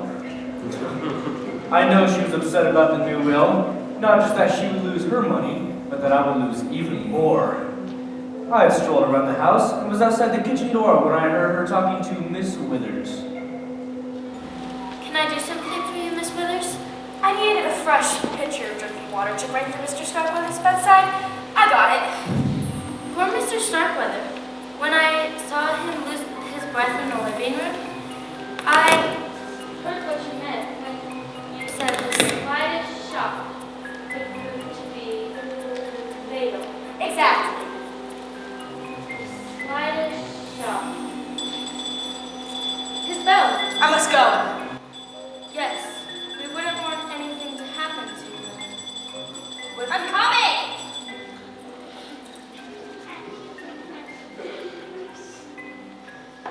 I was surprised when I heard that Mr. Starkweather had included me in his will. I didn't even think he noticed me. Then you must have received 2 surprises. To hear you'd inherit $1 million, then immediately hear it would be taken away. 3 surprises, actually. Now you're wealthy again. Oh, Mr. Starkweather, I was thrilled to hear I would be given even $15,000. With that, I could go to college and get a good education. Now you can do anything you want.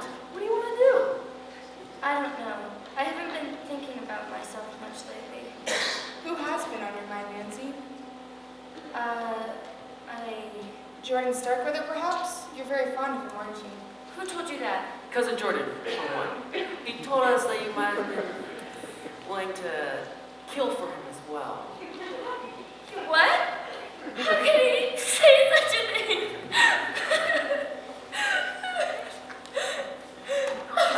I'm sorry, Nancy, but now you know what Cousin Jordan's really like. He's out for himself, and he'll trample anyone who gets in his way. I guess I knew that. I even heard him talking with Miss Collins. He proposed to her, and she later laughed about it to her friend Miss Van Zandt. If you think Jordan is cold-hearted, Miss Collins is much worse than he is. Can you believe it? Those soulful gazes might work on some innocent young thing like that named Nancy, but he'll look quick enough that I'm no pushover. I wish I was there to see it. It's about time Jordan met his match. I could tell Nancy about some of the other mates who worked here, but his Playboy days will be over soon enough, though. What do you mean? Mr. Starkweather has given Jordan, as well as Fiona, Paula, and young Simon, a generous allowance. Once he passes on, the $50,000 request will be the last they get of the Starkweather fortune. They'll have to learn what it's like to work for a living. And then what will they do? I mean, Simon, he's almost out of school, he'll do fine, but they'll go through their money in no time, the rest of them, and then what kind of jobs can they get? Can you imagine Paula behind the desk of a car rental agency? Or Jordan driving cars up the lot for customers. And what will Fiona do? Sell Avon? They're doomed.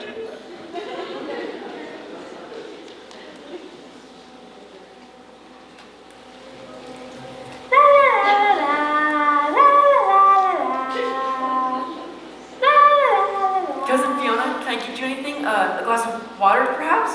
No, I'm alright. Miss Davis, I want you to know that my Simon couldn't have done. Oh dear, what was done to Uncle Simon? He was with me in my room all evening. You know that can't be true. He told us himself that he was outside. Maybe that's right. Maybe it was last night he was right here with me. Maybe it was.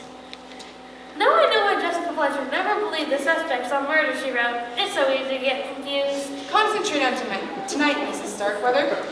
Do you recall seeing anything suspicious? Well, I saw that horrible thing around Uncle Simon's neck. I'd call that suspicious. Cousin Fiona, Michelle means before that. Before that, let me think. I don't know if this is the sort of thing you mean, but Yes. it was right after we had all gone to bed. I overheard Miss Trent and that college girl talking, and I couldn't help it overhear.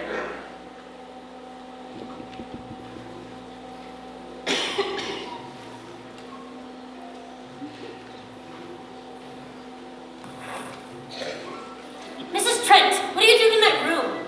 I was checking all the guest rooms to make sure they had extra blankets. You're right. You must be pretty proud of yourself, Miss Collins. What do you mean? It all worked out just as you planned. I don't know what you're talking about. I think you do. All those magazines you brought from town and left them lying around right where Mr. Starkweather would see them. What magazine? Don't play dumb, Miss Collins. All those news articles in scientific journals, they all had one thing in common. Articles about cloning. I didn't realize it until now, but now it's clear what you were doing. You were planting the idea in his brain to clone himself. What? There's nothing wrong with putting ideas in people's brains, is there? I'm sure your lawyer friend would say no since you're in this together, but I think your plan is monstrous. To be completely honest, I couldn't care less what you think it out. Giving orders already, are you? I'll go. Remember one thing, young lady. You're not Queen Bee yet. And you're not going to be until Mr. Starkweather's name is on that dotted line. Assuming that ever happens.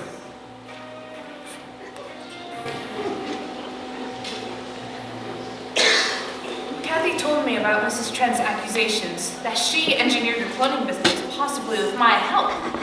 Apparently, Mrs. Starkweather reported their conversation accurately, which is something of a surprise.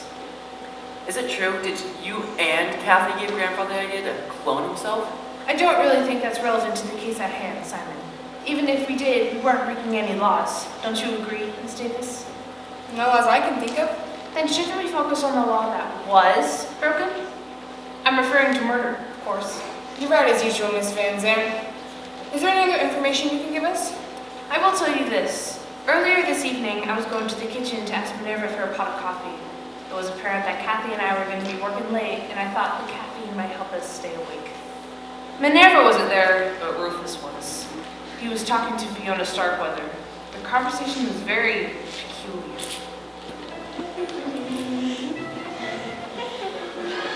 Rufus? What's with the axe? Well, I brought it inside to dry it off so it don't rust. Yep. Put that thing away. I might as well, before it hurts somebody, or even kills them. What a horrible thought, Rufus. Ain't it though? I get those sometimes. Do you? I See, you still got your poison pills. Digitalis isn't a poison. It's a stimulant. You just have to be careful to not take too many. You had a lot more in the bottle when I saw you last. Hope you haven't gone and overdosed. What a horrible thought, Rufus. Just trying to help, Miss Starkweather. Well, don't. There are some fates worse than death. I assure you, however, I am fine. I just had an accident with my pill bottle. You need some in the kitchen? I was coming to see if Minerva might have any of those delicious hors d'oeuvres left over. I can look. No need. I lost my appetite.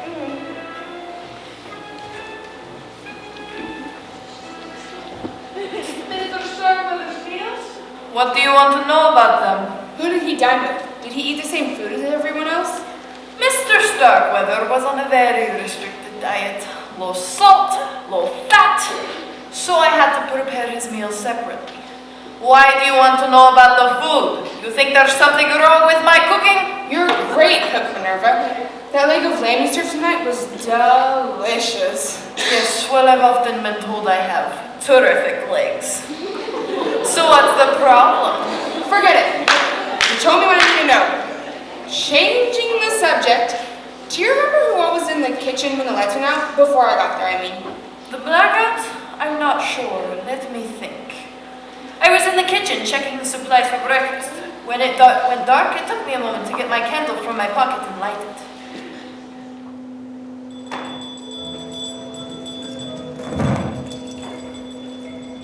Nancy! Minerva! Is everyone alright? I'm here, and I'm fine. I saw the lights go out. I was in my room when everything went dark. What happened? Fancy nurse forgot to pay the light bill. You're not forget to pay your wages. Hey! What in the blazes is going on here? Apparently, the storm knocked out the electricity. My candles did come handy, you see. Remind me to give you a gold star later. Bensonhurst, can't you get the electricity back on? That's exactly what I came to find out. Mr. Bensonhurst? The circuit breaker's right over here. I hope they hurry. I don't like the dark. Ain't quick enough for you? I'll get back to my chore. What did he come inside idiot tracked water all over my clean floor. Why Mr. Starkweather doesn't fire him, I'll never know.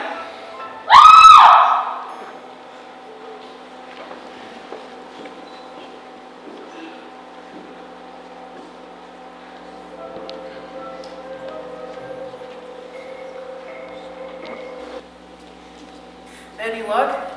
Yeah, it was there all right. It should have been enough to pinpoint our murderer, but I wish I had more. It could take weeks to get the results. If the will is probated before then, and the killer gets his or her inheritance, they could easily buy a new identity for $1 million or more. I just wish there was someone we could nab the guilty party tonight. Yeah, I was hoping that we'd learn more from questioning the suspects as well. Me too. They were so busy trying to make each other look guilty, they didn't reveal much about themselves. Sometimes the slightest... Simon, move your feet.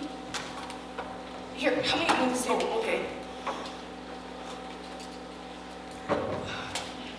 Here on the rug, I think it's... What is it?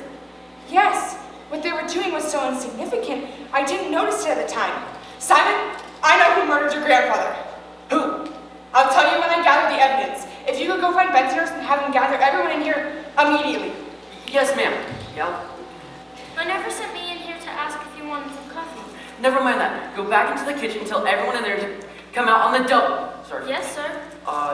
Where was I supposed to go again? Go I'll just go upstairs. upstairs, because I just said, yeah. I don't think that Chief Police will mind if I use sandwich bags to gather the evidence. I don't think they'll mind at all. Come on, everybody. Come on.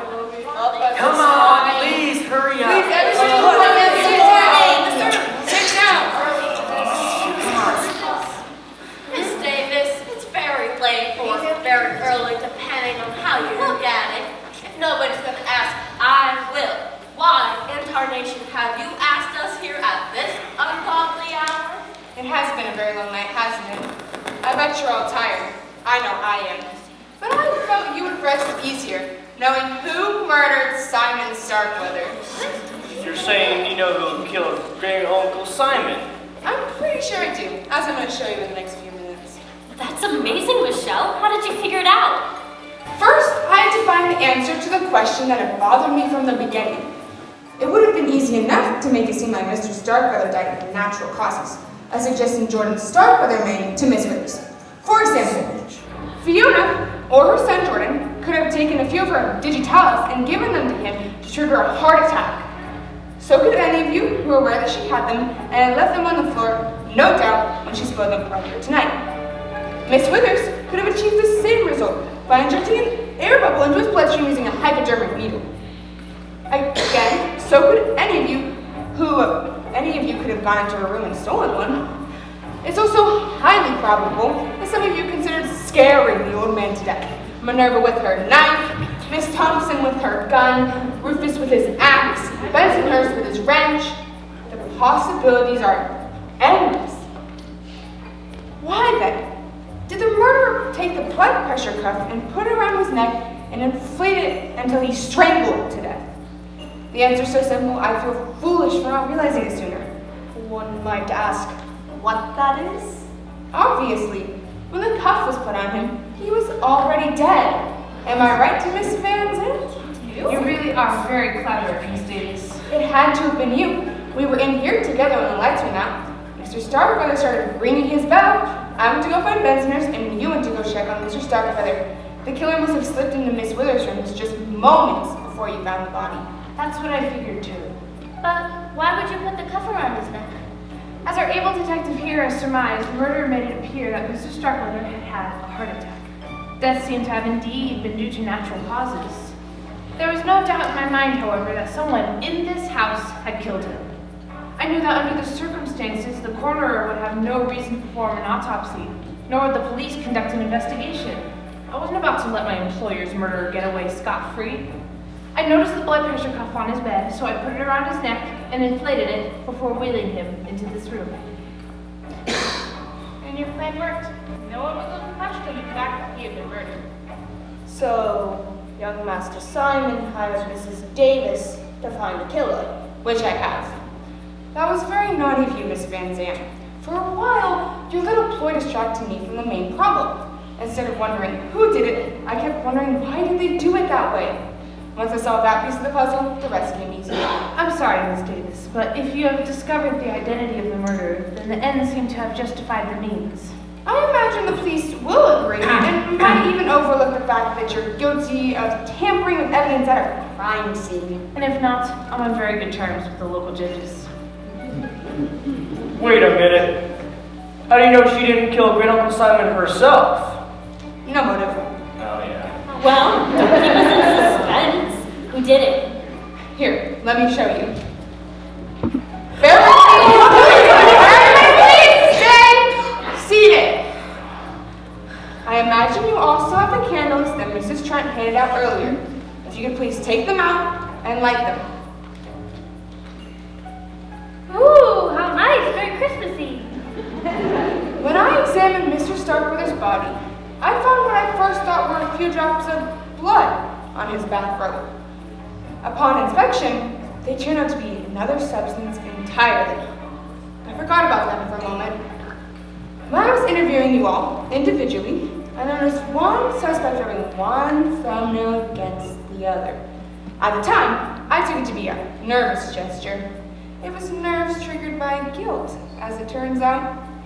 I didn't remember the importance of this until I recalled Minerva's testimony, who reminded me of those of you who were gathered in the kitchen when the lights went out. A few minutes ago, I found these on the floor by the sofa, and I had the clue I needed to discover the killer's identity. Thin scrapings of red tallow. Tallow from the killer's thumbnail. Tallow that matched the drops on Mr. Starkweather's body. Tallow from the candle the murderer was holding when he killed Simon Starkweather. Tallow from the one red candle among which of you are holding Rufus! What? There might be red candles. There aren't. I remember thinking last year we'd need to buy more for next year. Is that the only evidence you have to offer the police? This candle? No, Rufus, I have better than that. I just examined Mr. Starkweather's body. When I was walking around a few minutes ago, I noticed some thin scratches on your wrist, made by Mr. Starkweather, no doubt, when he struggled for his life. Oh, yeah. I bet my reputation these skin samples from under his fingernails came from you. It'd be easy enough to prove. I've met quite a few experts on DNA in the last 6 months. Bravo, Miss Davis. Well, I don't suppose you cloned those scrappings and put the new me in prison? I didn't think so. Well, I guess my biggest mistake was trying to cross a lawyer, Miss Van Zandt. I could have made you lose access to the billions yourself, but you got your revenge. why don't you just tell us what happened? Might as well. You figured out the main details anyway. I was furious with Mr. Starkweather, building up our hopes and dashing them to the ground. Thought a man like that didn't deserve to live. So, when I knew he was alone, I slipped into the doorway, grabbed the wheelchair, looked him dead in the eye and told him I was going to kill him. So I reached for his throat, and he went flying into the bedside table, knocking the water and the lamp down with it. So, caused the lights to go out. So you didn't cause the blackout deliberately? No, it nearly ruined everything though. Luckily, I still had my candle in my pocket. So, I pulled it out, lit it, and with one hand I had the candle, the other I grabbed the mask off the wheelchair and ripped it on his face. Couldn't tell if he died from a heart attack or suffocation, but it was over in seconds.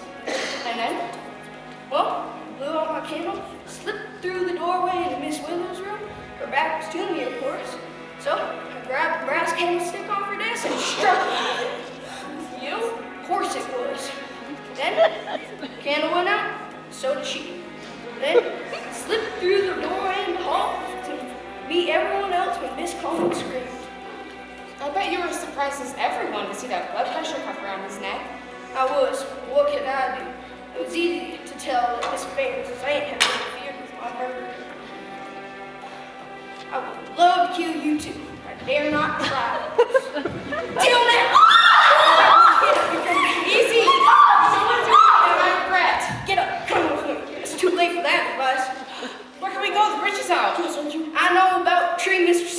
talking about. Throw your keys on the table. Okay. You'll never get away. Yeah, you went to college for that. Grab that. Get it. You'll never get away. Think I might. All your cars are on this side of the street. And it would take you hours to get to town. What about me? I would have committed the perfect murder if it weren't for you. What do you think I'm going to do with you? Not a thing, if I can help it. What? You burned me! Hold it right there. Okay. Consider it a preview of the afterlife. I got the lights on, Michelle. Thanks. I always keep these handy. You never know when you might need them. Well, Rufus, hands behind your back. But Michelle, mind you pay you a big bonus after this. No problem. Well, Rufus, you're going to spend a long time in prison. What do you have to say for yourself? I wonder if they have a big team for you at screen scene.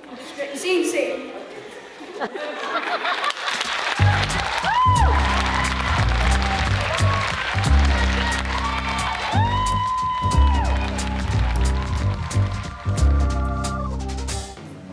Thin scrapings of red tallow.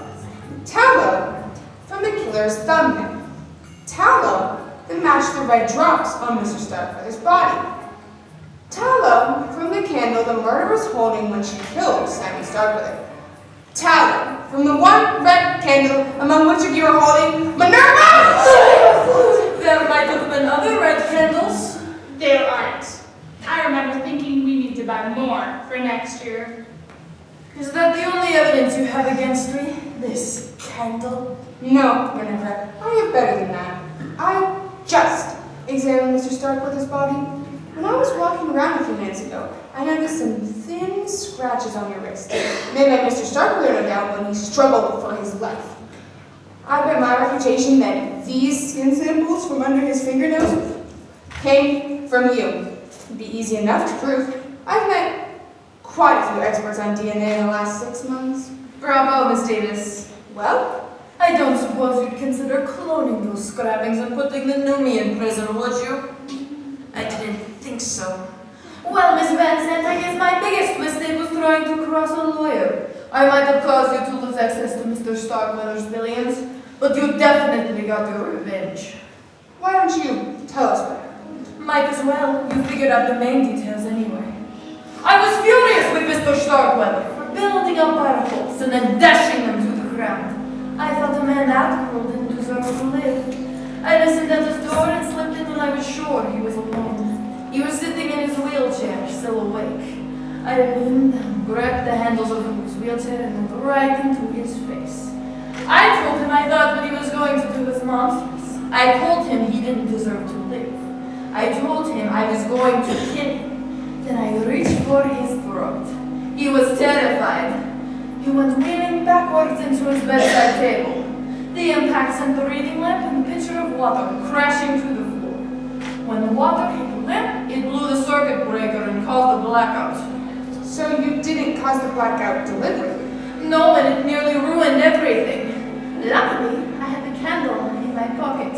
I managed to light it and hold it with one hand, while I grabbed the oxygen mask off of his chair with the other. I clamped the mask down hard over his nose and mouth. He couldn't breathe, of course. He made a feeble attempt to fight back with one hand, while he rang that bell with the other. But all he could do was make a few insignificant scratches on my wrist, as you noticed. That and caused me to spill those drops of candle wax on his robe. I'm not sure if he died of suffocation or a heart attack, but it was all over in seconds. The old man wasn't able to do much, but I guess it was enough to pin his murder on me. And then?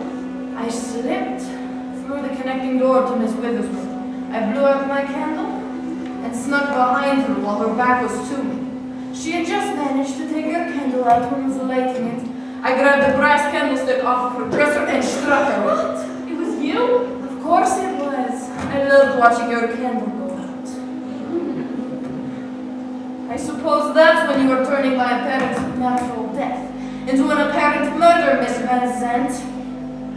Right afterwards, I slipped out into the hallway and joined Bensonhurst and the others in the kitchen, right before that Collins girl screamed. We all ran in here. I bet you were surprised as everyone else to see the blood pressure cuff around his neck. I was, but what could I do? It was easy to guess what Miss Van Zandt had pulled. I would have loved to kill you too, for ruining everything. But I didn't dare try, of course. At this point, I don't have anything to lose now, do I? Easy, don't do anything you might regret. It's too late for that advice, Miss Davis. Don't anybody move. Get up, you're coming with me. Where can we go? The bridge is out. I happen to know where the fallen tree is that Simon mentioned. Simon, toss your keys on the table. But you told me not to move. Throw the keys on the table, Simon. Okay. We'll never get away. I think I might. The phones are still out, and all your cars are parked on this side of the stream. It'll take you hours to walk into town and notify the police. I'll be long gone by then. What about me? I would have committed the perfect murder if it weren't for you. What do you think I'm going to do with you? Not a thing. If I can help it.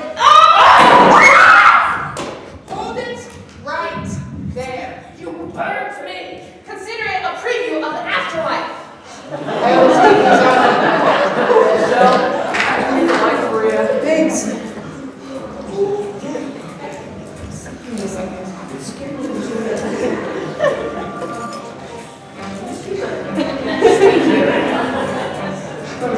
You're not gonna be a big bonus after this. No problem. Well, you're going to spend a long time in prison. What do you have to say for yourself? If there's one good thing, somebody else can cook for a change.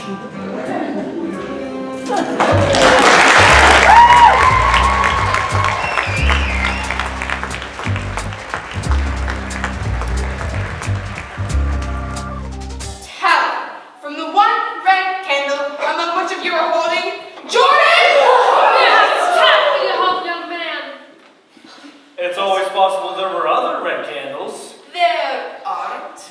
I remember telling someone when we took them down from Christmas last year we'd have to buy some new ones. But no one listened, did they? Well, is this candle the only evidence you have to offer the police? No, I have better than that. I just examined Mr. Starkweather's body. As I was walking around the room a few minutes ago, I noticed that you had some thin scratches on your wrist, made by Mr. Starkweather, no doubt, as he struggled for his life. I bet my reputation that these skin samples I found from under his fingernails came from you. It'd be easy enough to prove. I've met quite a few experts on DNA in the last 6 months. Bravo, Miss Davis. Well, I don't suppose you considered cloning those scrapings you found on me and putting the new me in prison? Please? I don't think so. Well, Miss Van Zandt, I guess my error in this whole ordeal was trying to cross a lawyer. I mean, I may have cut off your access to Starkweather's billions, but you got your revenge. why don't you just tell us what happened? Why not? I mean, you managed to figure out the main details anyways. Where do I even start? I was enraged with Great Uncle Simon for building up our hopes and then dashing them to the ground. I thought a man that selfish didn't deserve to live. So, I listened at his door to make sure Withers was away and he was all alone. And then I snuck in. I saw him sitting there, in his wheelchair still awake. So I gripped the handles of his wheelchair and leaned in. I told him what he was planning to do was monstrous. I told him he didn't deserve to live. I told him I was going to kill him. And then I reached for his throat. Naturally, he was terrified, so he wheeled backwards into his bedside table, knocking the reading lamp onto the floor and then the water pitcher on top of it. Horrible mixture. It short-circuited and blew the circuit breaker. So you didn't cause the blackout deliberately? No! It almost ruined everything. But I had a candle and a match or two in my pocket. I managed to light it and hold it in one hand as I grabbed the oxygen mask off of his chair and clamped it hard down over his nose and mouth. He couldn't breathe, of course. So instead he tried to fight back with one arm and ring that stupid bell with the other. All I managed to do was make a few insignificant scratches, which which you noticed. But those scratches also caused me to spill little drops of spilled wax onto his robe, which you also noticed. Now, I don't know if he died of suffocation like I planned or a heart attack, but he was all over in seconds. He didn't have time to do much of anything, but I guess it was just enough to make you pin the murder on me. And then? Well, and then I put out my candle, slipped it into my pocket, and slipped into the connecting room where Miss Withers was. Her back was to me, because she just found her candle and she was lighting it. So I took the brass candlestick off of her bureau and struck her over the head with it. It was you? Yes, it was I. I guess this was about the time Ms. Van Zandt was turning my apparent natural death into an apparent murder. I was still surprised about the cuff being over his neck when you build him in, though. You almost ruined everything. I would have loved to kill you too, but I didn't dare try until now. Where's your gun? Anything you might regret. That's too late for that. I don't have much to lose now, do I? You get up. Nobody move. Where can we go? The bridge is out. I know where that trunk is that Simon mentioned. I'll take you there. And what do you think I'm going to do with you? You ruined my almost perfect murder. Not a thing. If I can help it. Hold it right there. All right. Michelle? You burned me! I got the lights. Consider it a preview of the afterlife. I always keep these hands. Jordan. And behind your back. Yes, so. Michelle, I might pay you a big bonus after this. No problem. Well, you're going to be in prison for a long time. What do you have to say for yourself? Nancy, you'll see me at visiting hours or bail me out, right? Kathy?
Oh, it's a letter from Mr. St. John.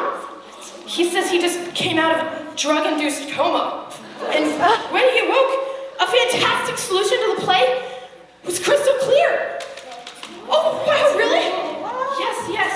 It's brilliant. This new idea is unbelievable. Better than any of the possible conclusions that were before. Oh, you folks just have to see this. This is amazing. Oh, it'll take a few minutes to go over with the cast, but I'm sure they'll handle it. Let's see. Oh, I see some clues that go in Act 1, so guess we'll just have to do the play all over again. Let's see. What is it? Joy? What? Joy? Yes?